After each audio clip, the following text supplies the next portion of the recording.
Another story was sent to me. So I decided to upload it for my subscribers and listeners. Flight attendant ruined her 18-year marriage. You won't believe what this flight attendant did to her 18-year marriage. This is the story of a woman who thought she had everything, a successful career as a flight attendant and an 18-year marriage that was going strong. But then something happened that destroyed it. All my wife and I had a strong marriage, or so I thought. She became a flight attendant at a very young age, 29, and she was very ambitious. Her family was wealthy because her father was a big real estate tycoon, but she wanted to make her own money. She traveled to many places, different countries, Europe and Canada to name a few places. At the beginning of our marriage, she was very attentive even when flying to all of these different places. She always ensured she would reach out to me. Communication was strong. When she was with some of her other flight attendants, she always took selfies of different places and it looked like she was having lots of fun.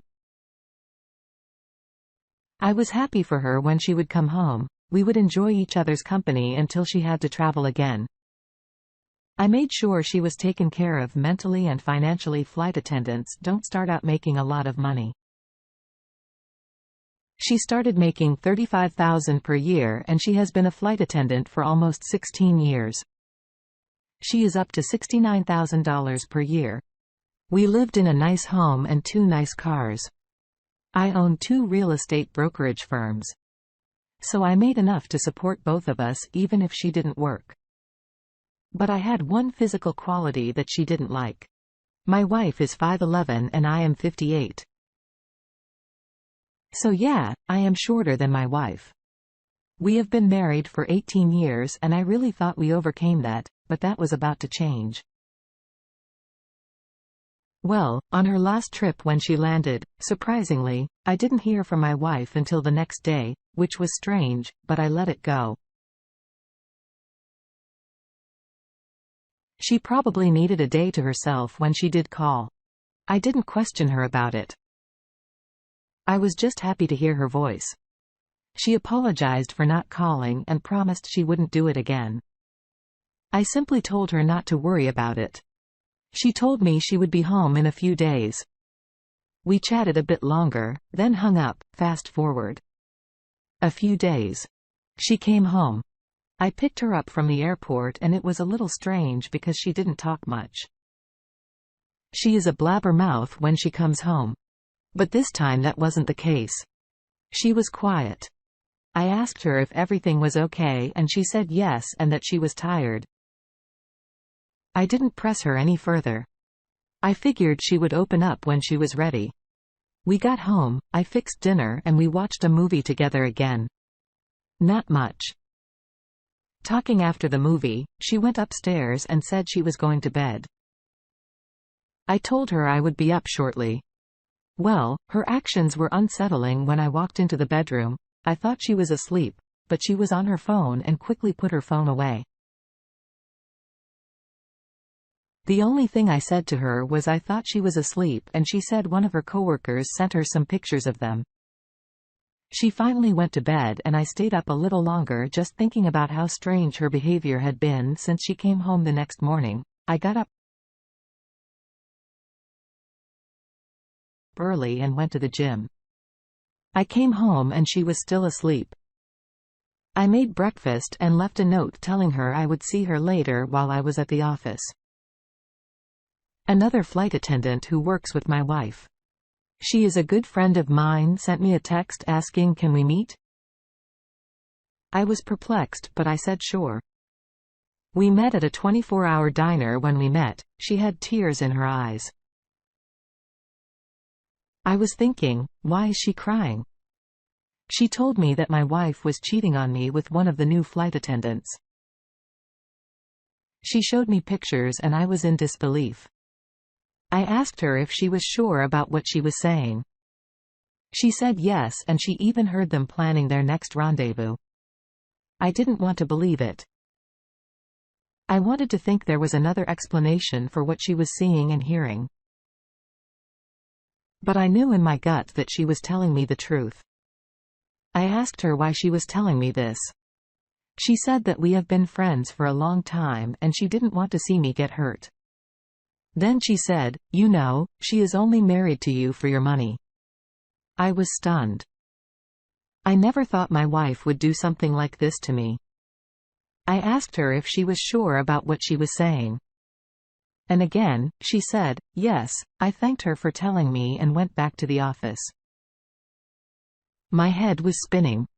I couldn't focus on work. I had to make a decision and I had to make it fast. I decided not to confront my wife. When I got home, I wanted to do some research first.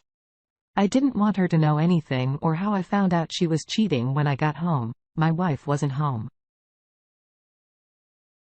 I wasn't surprised and she didn't tell me she was leaving. I quickly learned in Rhode Island I can sue her and she wouldn't be eligible for alimony. But I didn't want to just have my friend's pictures as proof. After all, it only showed them holding hands and hugging. But my friend said my wife was cheating. My next step was to call an attorney and ask him a few questions about divorce laws in Rhode Island and see what he tells me. Then I plan to hire a private investigator and pay for him to follow her. And that's exactly what I am going to do as the days go by. I haven't let my wife know anything. I kept playing it off that our relationship was still going strong, taking her out to dinner, spoiling her with small gifts, flowers, anything to distract her. Fast forward. Today, my wife tells me that in a couple of days she has to travel again and she told me where she was going. She gave me all the information the day she told me that. I reached out to my friend who told me my wife was cheating and asked if they are traveling again. To my surprise, she said they were not. I asked her again, "Are you sure?" She said yes. She even sent me a screenshot of her schedule. I was absolutely shocked. My wife lied to me at that moment. I called a private investigator right away and set up a meeting with him. Later that day, I met with the PI, gave him all the information, pictures of her and a picture of her friend who was relaying information to me. I told him that a good friend of mine is telling me that my wife is cheating on me with a fellow flight attendant. And then my wife lied to me and said she was traveling for work again. But her friend told me she was not traveling. I gave the private investigator everything, the screenshot my friend sent me and pictures of my wife. I hired him right then and there and told him to start right away the day my wife was supposed to leave. I kissed her goodbye and told her I would see her soon. She didn't say anything other than "I love you." She even had her uniform on when she left as she walked out the door. I knew she would be in for a surprise for what I had in store for her. 3 days went by and I haven't heard from the private investigator and I haven't heard from my wife as well. At that point, I knew she was cheating. The next day I called the divorce attorney and asked him if my wife was entitled to any alimony in the state of Rhode Island if she cheated. He told me that she was not. I asked him what I needed to do to make sure I don't get taken advantage of. He told me I need proof and a lot of it. The private investigator called me 2 days later and told me he had tons of evidence. My wife was not only cheating but she was sleeping with multiple people. I couldn't believe it. The private investigator told me that my wife was staying in the hotel for days at a time and the hotel she frequently stayed at was an hour away. The private investigator showed me everything he had and I was disgusted. I couldn't even look at my wife the same ever again. I asked him if he could send me everything he had and he did after I got the footage from the private investigator of my wife cheating and turned it over to my attorney. He told me from the looks of it, I had an open and shut case and that he didn't think she would get any alimony. My wife was scheduled to come back home in 2 days and I had to act like everything was normal. So when she did come back, I asked her how her trip was.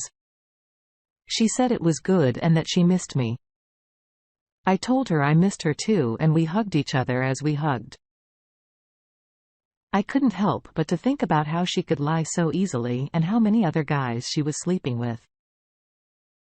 When my wife tried to initiate intimacy, I told her I wasn't in the mood. I wasn't feeling well. I told her I might have food poisoning, which was a total lie. I just couldn't do it. I couldn't be intimate with her anymore. The thought of her being with other guys made me sick. The next day she tells me she is going to the salon to get her nails done and get her hair done as well. When she told me that all I could think about was her cheating on me again. And at that point I didn't care anymore.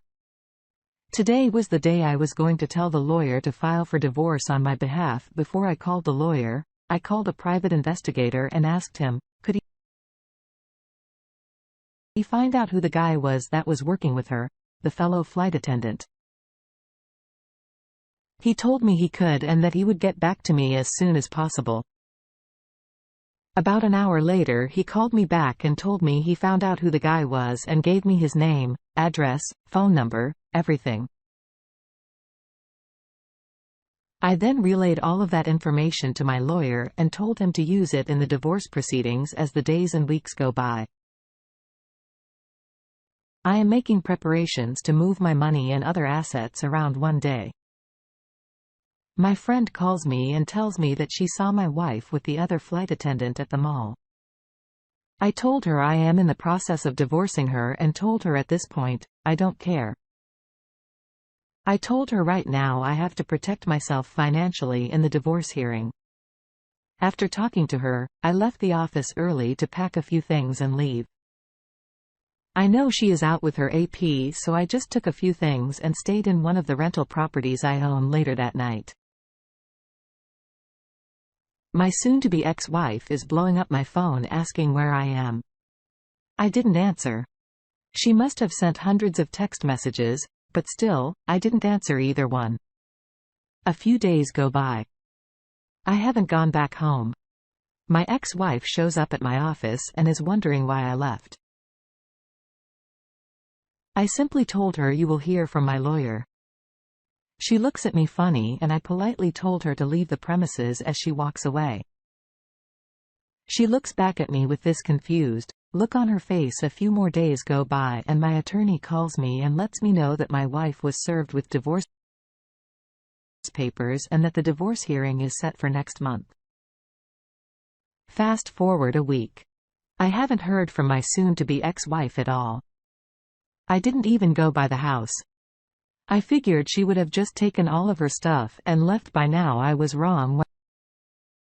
When I went by the house to get my mail, I noticed that all of her stuff was still there. So I figured she must be out with her appy. Go inside the house and I see a note on the kitchen counter. It reads, I know you are going through a lot right now and I know you are mad at me, but I just want to let you know I am sorry for what I did. I love you. And I hope one day you can forgive me. I balled it up and threw it in the trash can. I couldn't believe she had the nerve to write me a note like that at the hearing. My wife's lawyer tried to get me to pay almost $8,000 a month in alimony. And when he presented that to the judge, my lawyer presented the evidence of my wife cheating and you could hear her gasp, and the judge flat out told her I am not awarding you alimony. Then the judge asked her attorney, did you not inform your client that here in Rhode Island cheating affects alimony? And her attorney says that shouldn't be a factor, and the judge says it does here in Rhode Island, and you know that, and you can appeal the decision if you like. All in all, I didn't have to pay any alimony, and the judge told us to sell the house and split the equity. My mistake was adding her to the title. Huge mistake. She ended up walking away with $75,000 of my equity. Well, the good thing about my divorce is I don't have to pay any alimony, which saved me a lot of money. My private investigator found out more information about the other flight attendant. My ex-wife was having an affair with. He was a tall guy, 64, and he had a wife and 2 kids, and she was a stay-at-home mom. She divorced him and she ended up getting child support and alimony from him. My personal note to Tony: I want to thank you for taking the time to upload my story and to let people know, always pay attention to red flags. My ex-wife's red flag was, I didn't pay attention